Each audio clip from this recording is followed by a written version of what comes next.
Hey, what's going on, everyone? Hope you're all doing great today. So, something interesting just dropped for Ghost of Yotei. And yeah, it's that new update 1.009 that people have been talking about in the community. Now, before anyone gets too excited, this isn't some huge content expansion or a secret new mode, but it's still something worth talking about, especially if you've been running into those annoying bugs or small glitches that have been messing with your flow lately. I spent some time looking through patch trackers, community threads, and even some discussions from players who got the update early, and there's a pretty good sense of what's going on under the hood with this one. So let's just talk about it like real people, not in some overly technical way, but as players who just want the game to run smoother and better. First off, yeah, the update hit consoles around October 9th, and it's roughly a gig and a bit in size, about 1.16 gigabyte depending on your region. That right there already tells us it's not a big overhaul patch. Whenever you see a small file like that, it usually means we're looking at stability fixes, performance tuning, and maybe a few mission-related bug corrections. That's been the pattern with Sucker Punch ever since they launched Ghost of Yotei. They've been quick to push out small hotfixes instead of waiting months for one massive patch. Personally, I really like that approach. It keeps the game from feeling broken for too long and shows they're actively listening to players' feedback rather than leaving problems hanging. Now, what makes this update interesting is that, at the time I'm recording this, Sucker Punch hasn't officially posted the patch notes yet. Their support page and Twitter are still showing the notes for the previous one, which was 1.008. So, a lot of the info right now is coming from players who've tested the game post-update, community posts, and some of those outlets like MP First that track every PlayStation patch. And what they're saying lines up with what most people were hoping would get fixed. You know those small bugs that don't completely break the game, but just ruin immersion for a second? Like that one where coins vanish from the gambling table, or that bear cub companion bug that made it stop following you after a quest? Yeah, those seem to be among the main things the patch is targeting. It's kind of funny, because these are the exact things players have been calling out since launch. I saw a thread where someone said their bear cub just froze mid-animation and refused to move, like it was protesting or something. And when you spend all this time progressing through the story, connecting with these little moments that make the world feel alive, having them glitch out like that just breaks the magic. So hearing that this patch seems to fix those small but annoying things actually makes me happier than some of the bigger, flashy updates we sometimes get from other games. I'd rather have everything running clean and immersive than have new content that's sitting on a buggy foundation. There are also reports that this update addresses a few crashes and mission freezes, particularly during one of the Kitsune-related quests. Apparently, some players were getting stuck at a point where the quest wouldn't progress no matter what they did, and the only workaround was restarting the mission or even reloading an earlier save. Those are the kinds of problems that need to be fixed fast, and it looks like this patch might finally smooth them out. Sucker Punch has been doing a great job being responsive on that front. They've been rolling out hotfixes almost weekly, which shows how much they care about keeping this game stable for everyone. One of the other small but noticeable issues that players mentioned before this update was about the horse AI. There was this weird behavior where you'd whistle for your horse, and instead of trotting up like it's supposed to, it would just kind of sprint off in the other direction, like it suddenly remembered it had errands to run. That kind of thing might sound minor, but when it happens often, especially when you're out exploring or trying to get somewhere quickly, it becomes pretty frustrating. Based on early feedback, that seems to have been addressed as well. Horses are acting like horses again, loyal, responsive, and ready when you call them.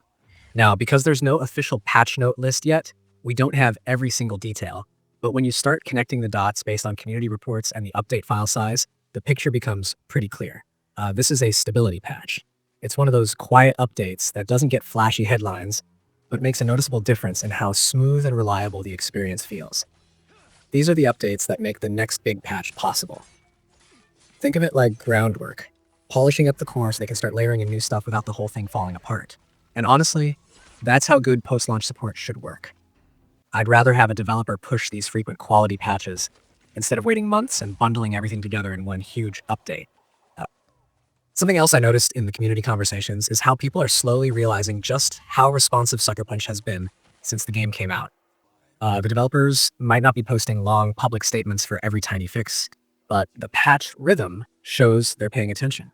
Every small hotfix has been directly connected to major issues that players report, whether it's quests bugging out, lighting glitches, or UI freezes.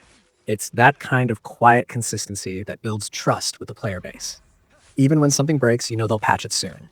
And that's huge in the modern gaming world where so many studios let bugs linger for months. Now, if you're planning to install this update yourself, here's one small piece of advice that'll save you a lot of headaches. Always back up your save before patching. I know most of us don't even think about that anymore because cloud saves are automatic, but sometimes these smaller updates tweak file data in ways that can cause older saves to behave weirdly. It's rare, but it happens. So just make sure your saves are backed up and you'll have peace of mind while testing the new patch.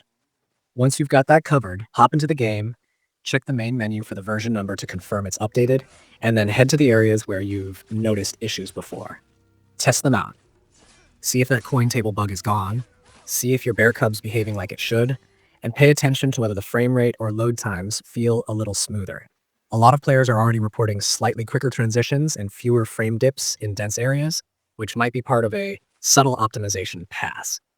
What's really nice about updates like this is that even though they seem small, they breathe new life into the experience. Ghost of Yotei is such a visually rich and emotionally immersive game that when technical hiccups get ironed out, it actually changes how you feel playing it. The world feels more reliable, more responsive, and that lets you get lost in it again.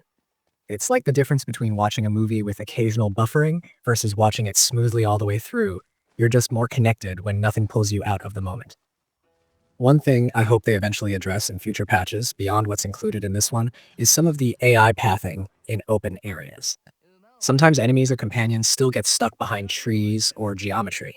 It's not game breaking, but since Sucker Punch is on this rhythm of constant refinement, I wouldn't be surprised if they target that next. If they continue this pace, we might see another small patch in a couple of weeks with even more of those fixes. For now, though, this update is all about stability. And that's exactly what Ghost of Yotei needed at this stage. The launch window was solid, but there were definitely a few rough edges that players called out early on, and Sucker Punch has clearly been taking notes. You can tell they care about the experience staying polished, even months after release, which honestly is what separates good developers from great ones. They're not just fixing bugs, they're protecting the game's atmosphere and immersion. So, if you're a returning player, this is a great excuse to jump back in.